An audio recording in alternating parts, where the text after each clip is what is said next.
Hey guys, this is Kristen with Collision Hub, and welcome to Repair University. For this episode, we thought we'd talk a little bit more about things that are specific for management and running a body shop.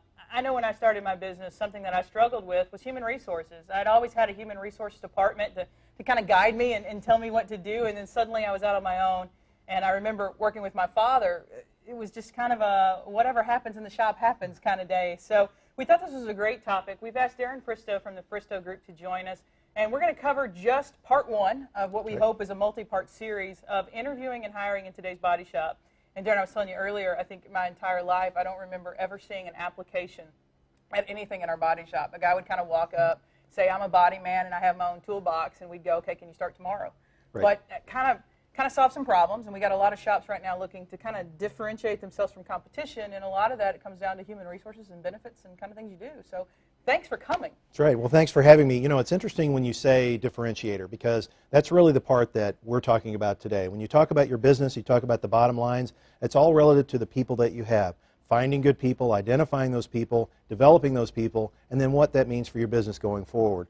When you talk about what happens inside the shop in terms of human resources, small businesses, not just the body shop world, but small businesses all operate that way. Sometimes it's inconsistent, sometimes it's not compliant. What we'll do today is really talk about how those pieces can fit together in the shop as it relates today. Well, it's so critical. We're in a litigious society. We talk about it a lot. And sometimes human resources are what is more litigious even than claims. You know, we tend to focus on claims and parts and some of that stuff in our industry, but the hiring and firing is critical, and you can't even get to the firing if you haven't hired right. So, exactly right. So that's exactly the problem. So let's walk us through what we're going to do today. Okay. Well, what we're trying to learn about today is really more effective ways to conduct compliant and consistent candidate interviews. When you do an interview and you go through the process, what you're trying to do is not only gauge the qualifications of the candidate themselves, but predict their workplace behavior. It's all well and good to go through the interview process and ask the technical questions, the skill questions, but you really need to understand how this person is going to work in your workplace and with your team. And we'll talk about that a little bit today. In terms of why this is important, numerous reasons why this is important as it relates to the bottom line. And as you understand, the key to your success relates to the quality of your employees. There is no doubt that finding the right people and developing the right people leads you to a higher productivity and a higher bottom line in your business. Turnover costs money. Poor staffing practices cost money. Need for business continuity is there for your business, as well as succession planning. You also need to think about developing your staff as it moves toward growing your business and even expanding your business. Poor hiring practices relate back to poor business practices, and in the end of the day, that's poor business for you.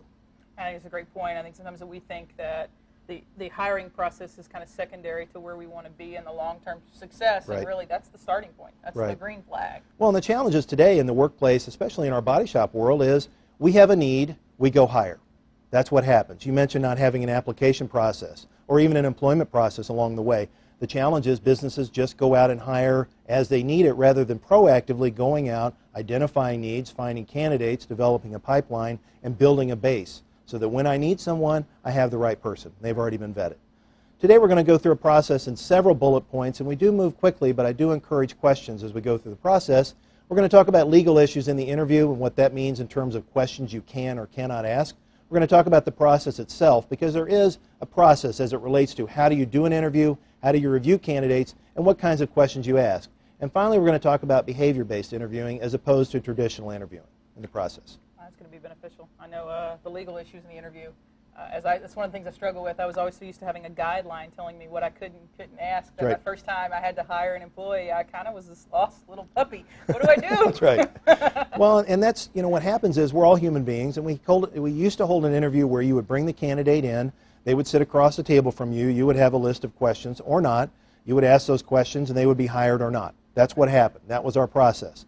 Really what you need to focus on in today's marketplace, you need to make sure your questions are job relevant, and you need to make sure that you're consistent. In other words, if I'm interviewing and you're interviewing for the same position, I need to be asking, or the manager needs to be asking you and I the same questions, same circumstances, same environment, same process.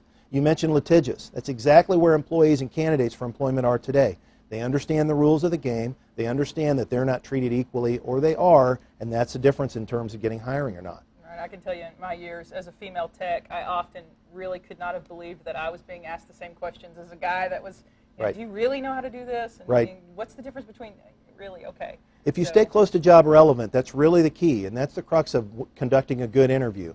There are the normal lists of questions that you can't ask, you know, in terms of age and race and color and creed and religion and family history and so forth. But there are other questions that really hedge on the edge, and you shouldn't go in those areas. If you stay close to job relevant to this position and compliant, you're in a good position to have a good interview and get a good outcome.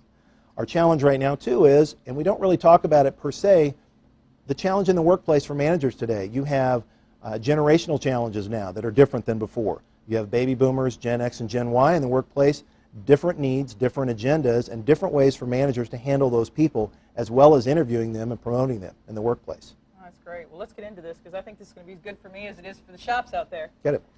So the interview process itself, why do we do interviews? We do interviews to predict behavior. That's what we're trying to do. We're trying to identify the right person for the right job as it relates to what we need in the business. And it's critical that a business owner understands who do we need, how many do we need, and why do we need them. I'll give you an example. I had an example of a body shop client of mine years ago. And the challenge was their position that was open was an estimator.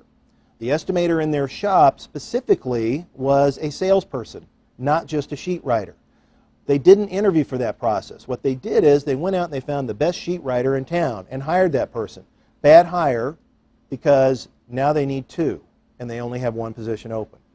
So in other words, understanding what you need and why you need it and what the position requires dictates what you're looking for and how you do the interview. So why we do the interview, we'll talk about that a little bit. We'll talk about the differences between traditional and behavior-based interviewing as well. There is a very subtle difference. You need both. And what the foundation of behavior-based interviewing is really figuring out what can this person do and why and how much. We'll talk about interview question types, and then we'll talk about the favorites that are out there. Everyone has a favorite question that they ask. First question I ask candidates all the time to take them off guard and really set a conversational point is, tell me what you like to do in the workplace. We all have to work. What is it you like to do in this position on this job, and why? Because candidates now are coming in with pre-canned answers. They know what you're going to ask, so they already have their answer ready. So first, why do we interview? We're talking about predicting performance. That's what we're looking for. Skill and knowledge are not enough anymore.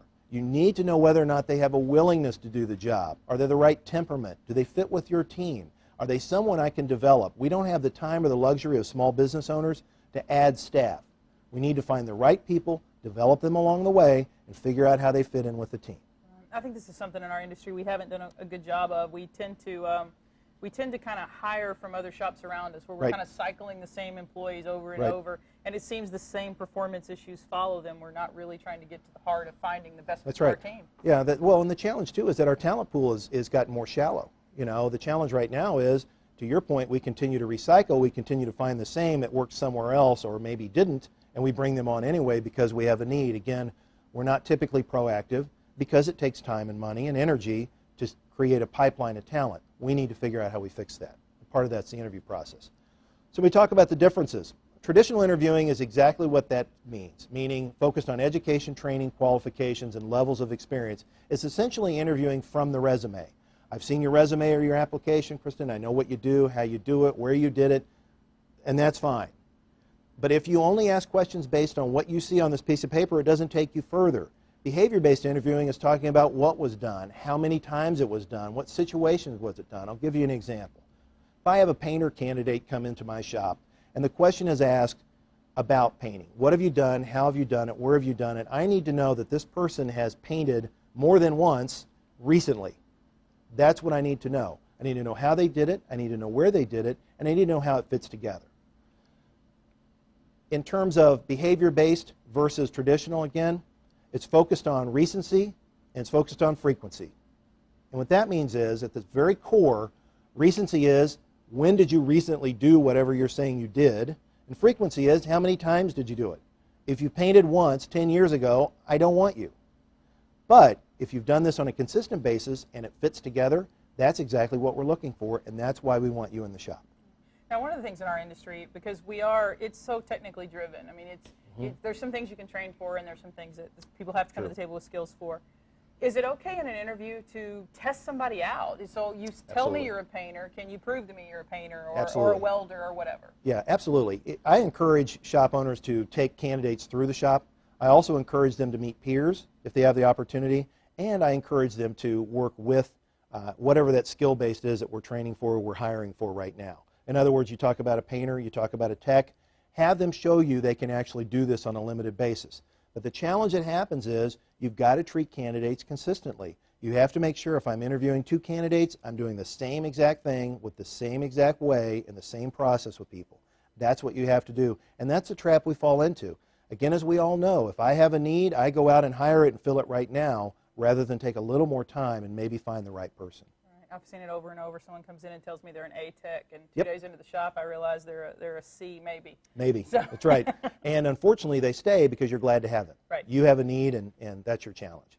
In terms of interview question types, there are really 4 different styles here and 4 different types. The credential and technical questions, the experience questions, the opinion questions, and then the behavior questions. When you talk about credential and technical questions, as you mentioned with a tech or with a welder or with a painter, they have to have the experience, they have to have the certifications, they have to have the ability to do the job. You're looking for that. That's why they're here. In terms of experience, same thing. You're looking for someone who has done a job X amount of time in this position to bring them on board. The opinion is really going back to what they think and how they think it and how this fits in your workplace with the job. Behavior is, as we mentioned, behavior styles. Do they fit with the team and how it fits? There are no mutually exclusive questions here. I would argue you have to have them all. You need to know their background. You need to know if they can do the job. You also need to know how much they've done the job. You need to know their thought processes. Maybe it's about paint. Maybe it's about paint providers. Maybe it's about different vendors and their feelings about that. And then how they work in the workplace. Is it, when you're doing these types of questions in the interview process, do you mix it up, or do you kind of stay in a format? I would mix it up. I would mix it up because, again, candidates are very skilled now. The candidates that you get in the workplace, you have a very tight time frame as an interviewer. You have another job. You have a day job, so to speak. So your challenge is, how do I work in the workplace so that I get this done, I have the interview conducted, I'm getting the answers I want, and mixing it up so that they're engaged. Your challenge in the interview is getting engagement. It's not top-down. It's very conversational.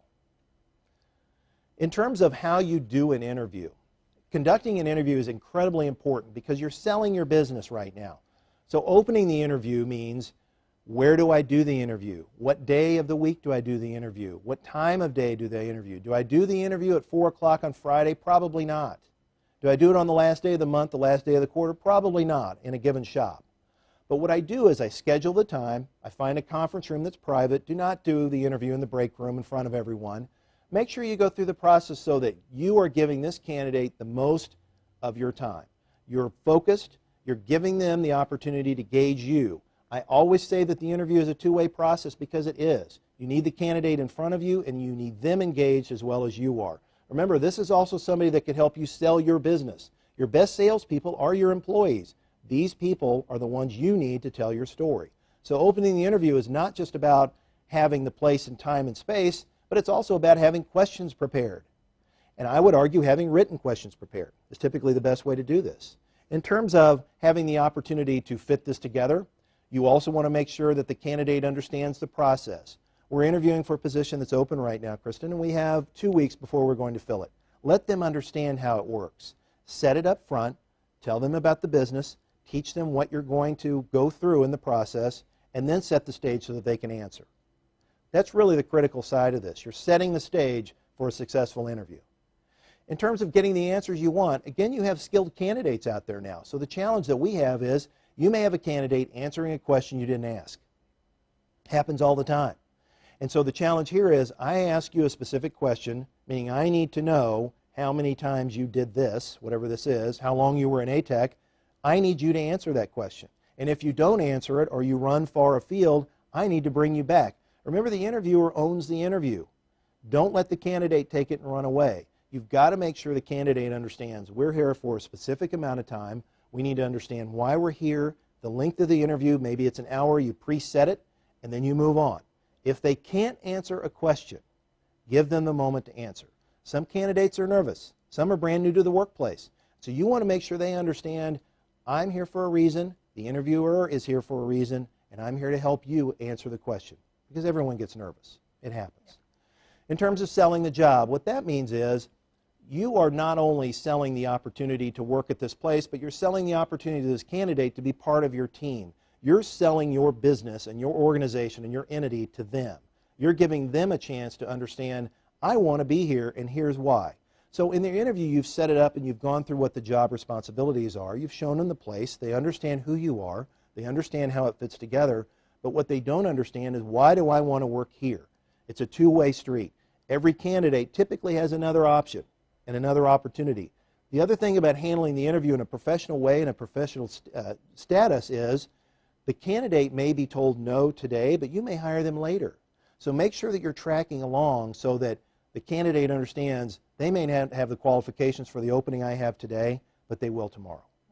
I think scheduling the interview is so critical. I know working with shops over the last 14 years and being in and out of them, I would run across occasional, spur-of-the-moment interviews. And it seemed like it was always kind of middle of the week, it was over the lunch break, and usually technicians are most of the time employed somewhere else. Exactly. And they would skip out on their current job to sneak in for an interview. That's right. And there seemed to be no structure around it. And I remember thinking, well, if they're willing to sneak out on their other job, that's they right. come talk to me. That's right. What's going to happen when they come here? So it's interesting you bring that up too, because when you ask a candidate why they're leaving their current job, pay attention to their answer. Because if they give you an answer of, I hate my boss, or I hate the workplace, or I hate my coworkers, you probably don't want it. Because ultimately, eventually, they'll probably do that to you. right. Pay attention to why they're leaving. I'm looking for an opportunity. I'm looking for a chance to grow. I'm looking, whatever that might be. Because you're also looking for the things that really get them up in the morning. Why is this candidate working in the first place? Is it the opportunity to make money? Is it about benefits? Is it close to home? Is it the chance to grow? Is it the people I work with? Look for the reasons that make them tick and see if that fits with your business. Right. I think with you. We fall into that trap because we're so competitive. Yep. And right. In this industry, we are so competitive. We're not big fans of our competition down the street. And so when somebody comes in and tells us, I don't like my boss, right. I've heard good things about you, we're like, yeah. So that's right. Yeah, that's right. I'm good. And then we end up inheriting the same problems and wondering, why did I make that decision? Yeah, I think the other challenge is when you're going through the process of figuring out who do I want to interview and for how long and why, you also need to go through applications or resumes and make sure you understand, you look for gaps. I always look for gaps of employment. And it happens in today's marketplace. People are working different places for whatever reason. Businesses end, opportunities end, something happens, but you want to make sure they explain, what were you doing from here to here? And what were you doing from here to here? I'm looking for gaps, but on the positive side, I'm looking for progression. I want to know that you have grown in your career, depending on what we're looking for. I look for that in everybody. What did you learn? Did you grow? And the last bullet here on conducting the interview is really closing the deal. You need to close the deal. You need to make sure that you ask them if they have questions, if they have input, if they have concerns, anything we didn't talk about, reiterate it, give them a chance to ask. Typically, candidates ask a question. Typically. They have one pre-canned and they'll ask something. If they don't, that's okay. Make sure you reiterate the time frame of the hiring, because that prevents candidates from calling you on a regular basis, showing up on a regular basis, and now they can email on a regular basis. Make sure that they understand, we're going to interview people until Friday, we're going to hire somebody Monday, and so they understand the process. One of the challenges that we have, not only in the body shop industry, but any small industry at all, is when you're interviewing candidates and taking notes, and what you write, and how you write it, and what is discoverable in court, which all of it is. So the challenge that we have, and it's not just small businesses, the challenges that we have right now, and I heard this long ago, one of the employment attorneys that I had worked with told me that, picture anything that you write blown up on an easel in court. Now, fast forward that to today in terms of email, in terms of texts, in terms of voicemail, any of those things that you think make sense, if it doesn't apply to the job and it's not job relevant in terms of the workplace, don't write it down. Don't write it on an application, don't write it on an interview process, don't write it on a form, don't write it down. It's all discoverable. What you do need to do is take notes. Take legible notes, take job relevant notes. This person's perfect for the job and here's why. This person may not fit, they don't have customer service experience, or whatever it might be. But make sure it fits, and it's not judgmental about the person, it's about the physical opportunity in the job, meaning this is a customer service role, they've never done it before. Okay? That's what you're looking for. You also need to avoid making early judgments. What happens to us too in the workplace is we bring in candidates, we talk to a number of candidates, I like the first one, so I don't really pay attention to the second or third or fourth, and then I do a background check and find out this one was bad, but I didn't really pay attention to the other two. That's a mistake. Go through the whole process. If I have 3 candidates, go through it. Don't judge ahead of time. Using a consistent model for rating candidates is huge because that takes the subjectivity out of it. I have an element here of this candidate versus this one versus this one. I have the same metrics I'm using to refer to what they do and how they do it and why I'm hiring them for what reason. That also takes you to the next model, which is avoiding the halo effect. You have this candidate that's perfect. They're related to somebody in the workplace. They know somebody who knows somebody. They may be perfect on paper. They worked for a competitor that you wanted, but they don't have all the skill sets you want. Or they don't really fit because all of a sudden they're really sort of a prima donna. I argue you need 3 things in the workplace. You need attitude, attendance, and productivity. That's what I argue. That's the baseline. If you have all 3 of those, you're in. If you're missing one, you're out. Because I don't need a high producer that has a horrible attitude that infects the workplace. That's my opinion. Right. So when you talk about managing the time between the interview and the notes, that's your opportunity as well to understand, here is the interview. I have some kind of a dead space so that I can go through the notes. I can make sure I understand which candidates I liked and why. I can review those before I make a decision on scoring and comparing. Right. It's a thoughtful process. Now, I've had a few horror stories of lawsuits involving hiring practices where people had wrote inappropriate things on application processes, and it does the billboard effect. Oh yeah.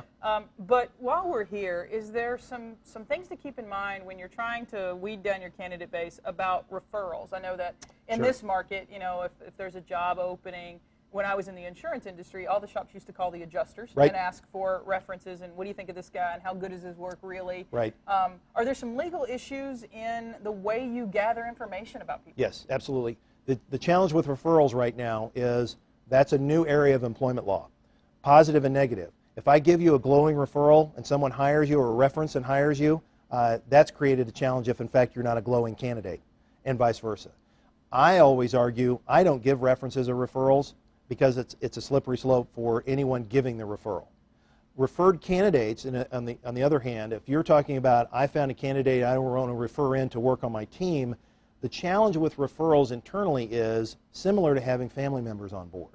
The challenge is they go in tandem. They perform in tandem or they don't perform in tandem. Discipline typically has to happen in tandem too. And if one leaves, the other one leaves. So you have a little bit of a challenge internally asking the questions on referrals, bringing candidates on, as well as references. It's really 2 different arguments. So, in terms of behavior-based interviewing, here's what we're looking for. Remember we talked about traditional, and that was really focused on all the other elements of who does what, why do they do it, where do they do it, and how much. When you talk about behavior-based, we're talking about situations. In other words, Kristen, tell me about a time when you were working on a job, it was the end of the day, it was 5 o'clock on a Friday. What did you do? The job was almost done. Did you leave? Did you finish? How did you handle it? That's a situational question. And so for us, we want to know how you reacted in the moment versus not. We also want to look for answers like we versus I. We want to know when you answer a question, if you say we did this and we did that, I'm not hiring we. I'm hiring I. So if I'm looking for one candidate specifically, I want to know what this candidate did versus the team approach. I want to know exactly what Kristen did versus the team. It's a very, very interesting thing when you hire management candidates. If you hire a production manager, a general manager, an office manager, and they start talking about what we did and how we did it and how we accomplished it, and you find out what we did was set up the meeting and make sure drinks were there, that's not a good thing, especially if the job is very focused on the person. And the last thing in behavior-based interviewing is matching skills specifically to the job itself. So when you're doing behavior-based interviewing as it relates to just the workplace and the workplace environment, that's fine. But you want to know, is this somebody who can work with other people in a shop?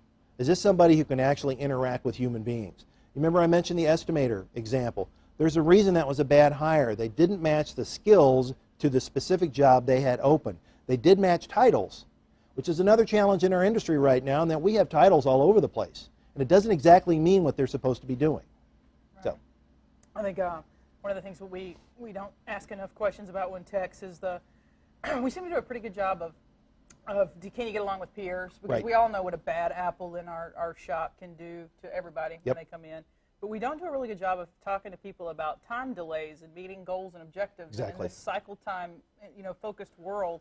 that's really something we gotta get to. I saw a post on the website where one guy, it took him a couple hours to tape a car off, and the other guy did it in 30 minutes. And, we don't have 2 hours to tape a car. And how do you, we talked a little bit about generational things. You also want to know what environment has this person worked in before. Because if they're coming to you with experience or experience at 2 or 3 other shops, how did they do what they did before? And do you have the infrastructure to support how they used to do things? In other words, if this is someone who understands how to do the job and they want to work as the Lone Ranger, that might not work in our situation. Maybe they came from a compensation structure that was different as well, and maybe they're walking into a new one here. All of a sudden, I'm flat, and I've never been flat before. Right. So it's a different argument in terms of understanding not only the candidate, but also your situation. What do I need? How do I need it? And it also could tighten down your search process. Right, that's a great point, because I think sometimes we bring people in, and they might have started as great candidates, but we set them up for failure in the beginning. Right. That's right. And it's too expensive. It's an expensive operation because all of a sudden you've taken you out of the workplace as the interviewer, you've taken your staff out of the workplace to help handle or coordinate interviews, you've brought the candidate in, and then everyone in the workplace is wondering what's going on. I also think it's an opportunity to communicate with your staff. We're bringing someone in, and here's why. There's an opening here, there's an opportunity here, or we're developing a bench, because I don't know when somebody's going to leave, because that's what happens in our workplace too. The person you think that's going to leave never leaves. It's the one you don't expect that one day, or expect one day, will have an opportunity to go somewhere else. Right. That's what happens to us. It's the one you want to leave that never leaves. No, they never do, ever. So when you're doing behavior-based interviewing, really to sum this part up, you're focusing on answers that deal with situations, you're focusing on actions, and then you're focusing on outcomes. You want to get the candidate to talk. If you're doing an interview that's very conversational, remember, you set up the room, you set up the space, you set up the day, you've done everything right, you've got the questions in front of you, the job description's out there as well. How do I get to the point where the candidate answers the questions I want them to answer? And they will if you tee it up right. Focus on the end. That's what you're looking for. You want to know how they did, and what the result was. And it gets them the opportunity to talk. Some people are absolutely awful in the interview, and some people are absolutely awful in the interview process themselves, conducting an interview. That's okay. I like to put the candidate at ease. I want them to talk. I want them to tell me, why on earth do I want to hire you? And in fact, I've opened an interview that way. Why you? I've got 5 people waiting for this job. Why is it supposed to be you? You mentioned a little bit about setting up the interview. What's a good setup? The interview process itself, find an office that's quiet with a door. Find an area. I would encourage candidates and interviewers to sit on the same side of a table. There's no reason to do the top down or across the desk or across the work table thing. I think sort of psychologically it gives you an opportunity to be a lot more sort of coffee shop and conversational. It takes their guard down, but it can't take yours down. So as an interviewer, our job is to make sure we're continuing to stay on task while we're in this very casual conversation. Now I've had some feedback recently where some shops are kind of taking the interviews off-site. They want to not have they don't want to influence the day, and it's kind of the trend of Starbucks interviews. Yep, you see them every time you go for a cup of coffee. Is that good or bad? I think it's bad. I think it's bad because it's too distracting. I think it's bad because all of a sudden you're in a position where the candidate's not paying attention to you and you're not paying attention to them. And it also doesn't give the messaging back to the shop. Remember, you're selling the job. Well, selling the job is also selling where we work and what we do and how we do it. I encourage every candidate for employment to have that 30-second elevator speech about themselves. I encourage interviewers to have the same thing. Tell me about the shop, about the competition, about who we are, your role in the shop, and why you need to work here. The only way to do that effectively is to have you in our place. I want you to see our house, and I want you to be a part of our team, and to do that, I need to show it to you. That's the way you show off who you are, because it is a battle for talent right now. Everyone's looking for the best of the best. The pool is shallow. You need to make the most of the opportunities when you're in front of people. So what we're looking for, summing all the way back, is we're trying to find that opportunity to predict workplace behavior. That's what we're trying to do. You've gone through all the processes. You've figured out how to do it, what to ask, how to ask it, but is this the right person in our environment? That's perfect. So let's talk a little bit about the questions, because that's really where everybody stumbles. I think I know what I want to ask, but if you ask me, I'm going to go, can you do skill A, B, C, and D, and can you show up for work on time, and tell me about a time where you overcame a challenge, right? That's the standard questions. So what are good resources where shops can find the right questions? Because we know that the situational interview and trying to get to behavior is great, but a lot of us, we don't know where to start with that. There are certainly templates out there that you can use. In our industry, there are some areas of opportunity to find those. I would argue that if you start with a baseline, the internet is a good place to look, obviously. We certainly have questions that shops can use that we have formulated down to the shop themselves, as long as you're consistent. Again, finding the right questions, finding the right blend, and then using them time and time again and keeping that information. That's what you're looking for. All right. We talked a little bit, you mentioned about the no areas. You know, here are the things that, you know, the federally protected things you can't ask. But shops sometimes get a little close to that. They skirt the line, and a lot of it's not intentionally. Can we talk a little bit about what are some of those close skirts? What are maybe some things that you've heard shops have asked that are kind of common that probably we need to get out of our mentality? We typically have owners ask the question in and around family. And what they're trying to ask is, will you be missing work? Basically. And that's what they're trying to ask. So they get close to the edge of, you know, how many kids do you have, and are you married, and what does your spouse do, and so forth. Can't ask those. Don't need to know, don't want to know. They will answer the question for you. You don't have to ask the question. I would focus on, again, staying away from that and staying close to the job. Have you ever done this? Can you do this? How many times have you done this? Do you want to continue to do this? Whatever this is. In terms of questions that you want to stay away from, you stay away from age, as I mentioned before, race, color, creed, all those that are protected. You stay away from organizations you may have been a member of, because that can give a discriminatory slant to whatever we're asking. The most interesting thing right now in the workplace is interviewers using social media to find out more about candidates than the candidate would tell themselves, whether it's Facebook or LinkedIn or other sites. Very interesting right now what interviewers are willing to do to find out more about you than you would tell us. Right. And it's perfectly legal right now if you're doing it consistently. That's an interesting point. So, now we have a lot of shops that still out there. There's no employee handbooks. There's no job descriptions or guidelines. Right. And suits get filed. People feel that they weren't treated fairly in interviews, and those are the same shops that have no application process, no interview process. Right. I've heard that that's sometimes in the court's eye worse than having a process. How's that go? The lack of a process? The lack of a process. The lack of a, right, because you're not in a defensible position. You remember what you're trying to do with the business is run it in a better manner, in a consistent manner, but you're also trying to put the business in a defensible position as well as the owners and operators. What's happened now is courts are finding opportunities to really pierce that veil and keep owners and operators in a liable situation. So not only as a manager am I managing, but I may be personally liable as well. So I always encourage shops and any business owner anywhere, document, create a handbook of some kind, create performance appraisals, create job descriptions, communicate all of those, make sure everyone knows what I'm supposed to do, how I'm supposed to do it, where I'm supposed to do it, and then document everything. The lack of a comprehensive policy is not a defense anywhere.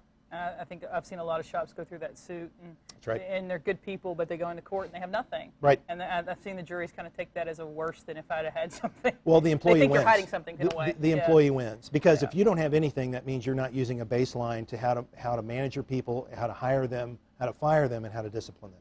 That's perfect. Well, for a lot of shops, we don't have human resources. Even as a small business, I don't have human resources. But there's a lot of us out there that know that we need to start kind of moving in that direction. And that's what you do, is work with those shops. Right. Talk us through the process of if a shop has nothing and wants to kind of get started. What do you do? How does that work with them? The easiest thing to do is really a 30-minute to an hour phone call, which is sort of a virtual audit. It gives me an opportunity to ask the questions, what are you doing today? Do you have something that works for you today in terms of a handbook? Do you have something that was written down at one point? Do you have something that looks like a job description? Do you have the right posters on the walls in the break room? Do you have bilingual employees? Do you have anything addressed for them? Then I go backwards and understand how many people work here. Are you subject to various other jurisdictional issues? It depends on the state. It depends on the jurisdiction. It depends on head count. Then I go backwards and talk about benefits, salary administration, and a variety of other things that relates to the business itself. It's a very, very thorough one-hour audit.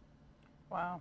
And then from there, does the shop schedule some meeting times, right. Some visitation? The best thing to do would be for me to go on site. My experience has been going on site in the break room is much better than sitting in an office somewhere. So seeing where you are, what you do, how you do it, and how your business fits in the community is as much about the business itself and the staff as it is about what I can do for it. HR is very much a branding opportunity too. So what we look for is the opportunity not only to find good people and help you staff and help you manage, but also brand your business for the people. Not just the people that work there, but the people that could. That comes all the way down to branding it for the community. Making sure the community knows, hey, we're looking for people and here's why, and here's our logo, and here's what we do and how we do it. We go all the way down to the grassroots of how do I find people and how do I brand my business as it relates to the employee equation. Now, if I've got 5 or 6 people on staff and I hired them the old-fashioned way, yeah, you'll do. See you Monday morning. Right. And now I want to get... Which we do. Yeah. Right. Can you start tomorrow? Yeah. And now I want to come up with a plan and the handbook and have a process in the way I'm interviewing and bringing people on. Is that a problem? Or do I have to go back with the other people and kind of put them through a process as well? What you do is you're creating a baseline. Let's say it's November 1st.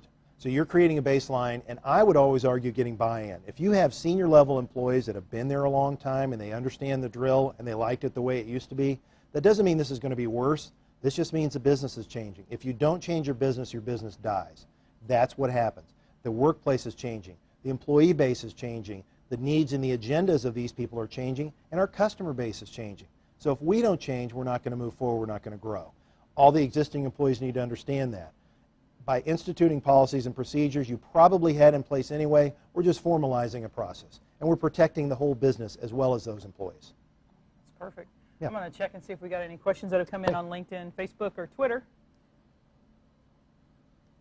Let's see, we're in good shape? All right, come on here.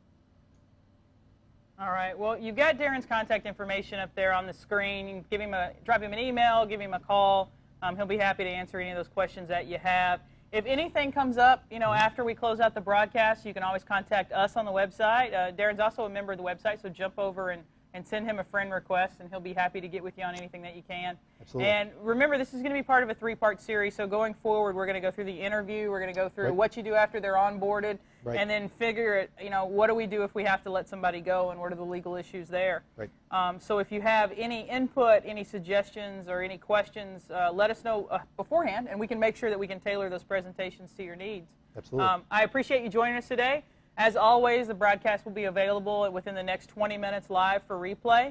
And we will see you guys at NACE in Orlando next month on Thursday at 1 o'clock Eastern time. We're going to change time zones this time. So 1 o'clock Eastern from Orlando. We will be live at 1 o'clock with 3M as we go through lean process modeling for collision repairers. And then right after that, we're going to have Chief Automotive Technologies come on and do a presentation on blueprinting structural repair. NACE is going to be a great time. Hope you'll join us. And if you're there, please stop by and say hi to us. We'd love to meet you. Thanks.